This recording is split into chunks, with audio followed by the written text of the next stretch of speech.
Me gusta mucho enseñar la investigación por delito. Y me gusta mucho que la investigación por delito esté en manos del Ministerio Público.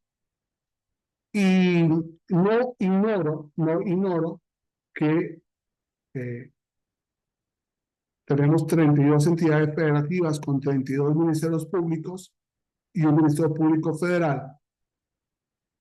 Y alguna vez viendo los laboratorios de ADN, que son muy caros y muy complejos, yo había recomendado a la comisión a la CONATRIP, o había hablado en alguna reunión de la CONATRIP, de que era mejor que hubiera un laboratorio federal de ADN que prestara servicios a los estados, que no que hubieran edificios vacíos en los estados como laboratorios de ADN que no funcionan, que no servían, que no tienen los instrumentos necesarios para poder dar cuanto antes, con la rapidez necesaria, una prueba de ADN.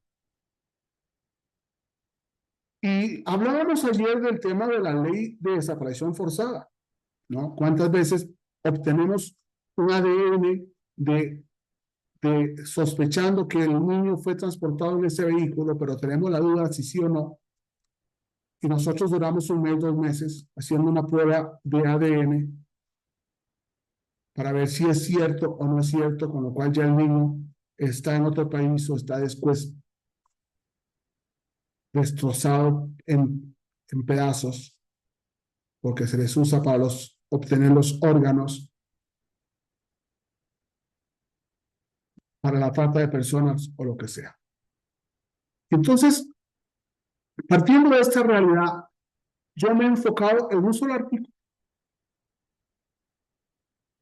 sin ánimo de luego considerar todas las variables en un solo artículo. El artículo 212 del Código Nacional de Procedimientos Penales, que nos habla de la naturaleza de la investigación por delito. Y esta va a decir que la investigación debe ser inmediata, eficiente, exhaustiva, profesional, imparcial, libre de estereotipos, sin discriminación y siguiendo líneas concretas de investigación. Cada una de esas 8 líneas sobre la exigencia de la investigación por delito nos daría para escribir un capítulo de un libro, o cuidado, un libro. Cuando he hablado estado por estado, si la Fiscalía X, Y, Z está en capacidad de proceder conforme al artículo 212, me he encontrado con no.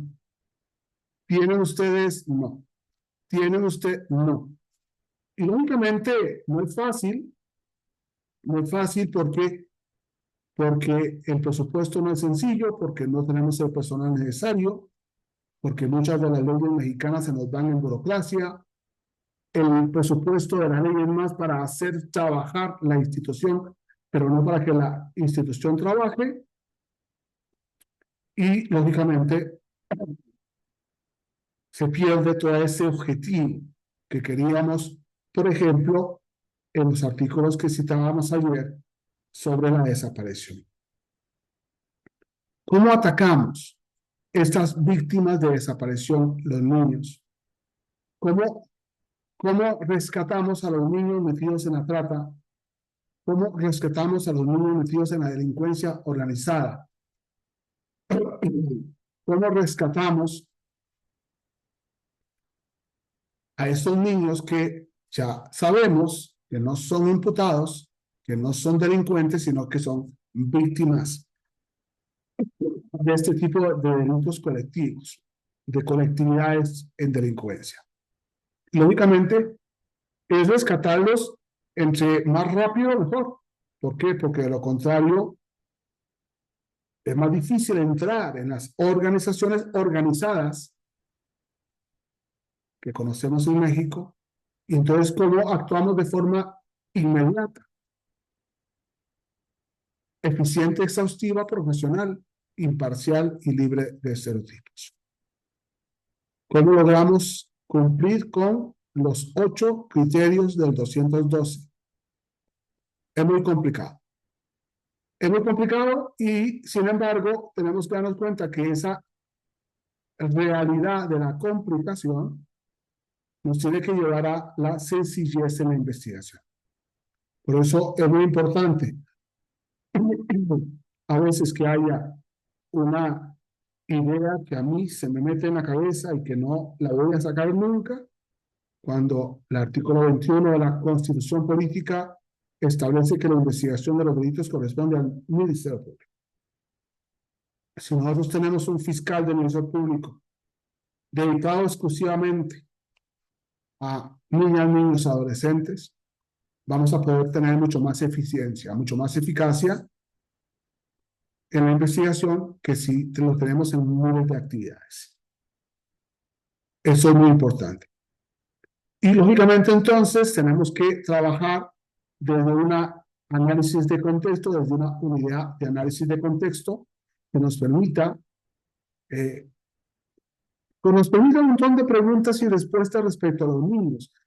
¿Iba para la escuela, no iba para la escuela? ¿Cuándo iba? ¿Dónde iba? ¿Qué dijo? ¿Qué no dijo? ¿Con quién andaba? ¿Con quién andaba? Un montón de análisis de contexto para poder llegar a por él, lógicamente dentro de esa exhaustividad.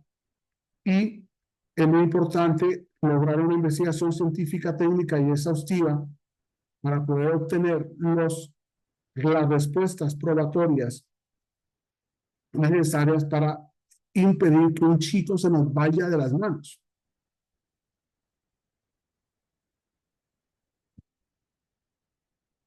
No dice nada, ¿verdad? Es lo que nos pasa muchas veces, que queremos hacer las cosas bien y que no tenemos los medios necesarios para hacerlo.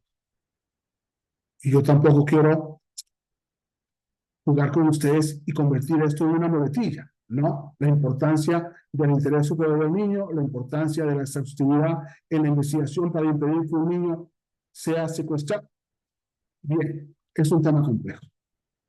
Lo importante es si toda una sociedad está pendiente de las niñas, niños, adolescentes.